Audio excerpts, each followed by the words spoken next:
From the farmers and ranchers of Farm Bureau, this is Farm Weekend. The renewable fuels industry got some good news about the new renewable volume obligations. Chad Smith has more.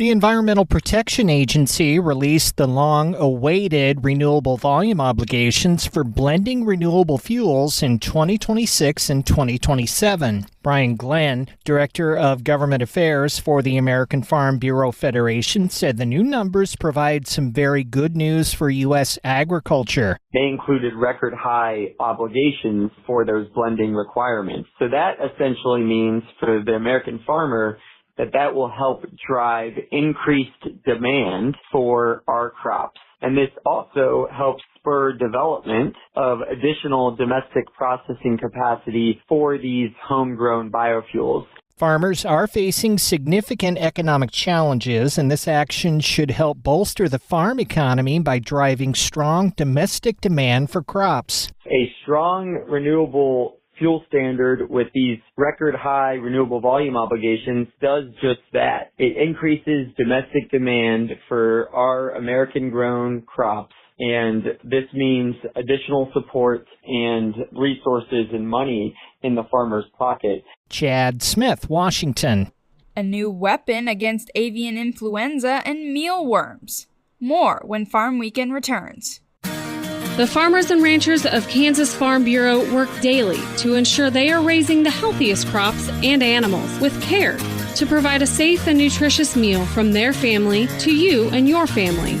Learn more about these Kansas farmers and ranchers and get great recipes featuring the products they raise by visiting our website, www.kansaslivingmagazine.com. New research at Kansas State University is aiming to fight back against avian influenza by using mealworms as a vaccine delivery method. Research teams within KSU's College of Veterinary Medicine and Department of Entomology are collaborating to utilize this unique vaccination to combat the deadly virus, which can be devastating to flocks. Laura Miller, Associate Professor of Veterinary Virology, Immunology, and Genomics, said the virus can kill nearly an entire flock within 48 hours. Because of the dangerous impacts it has already had on U.S. flock populations, Agriculture Secretary Brooke Rollins has allocated $100 million to fund innovative projects to combat avian influenza. Miller's project was awarded $1,999,946, which also includes funding for student training. The research being conducted is expected to help stabilize egg and poultry prices while reducing the spread of the disease. The CDC continues to report a low risk to the public while monitoring cases. Next, Insight with Jackie Munt. Keep up to date with new and exciting attractions and events from across the state, the freshest recipes, and fun, crafty activities for your family by visiting www.kansaslivingmagazine.com.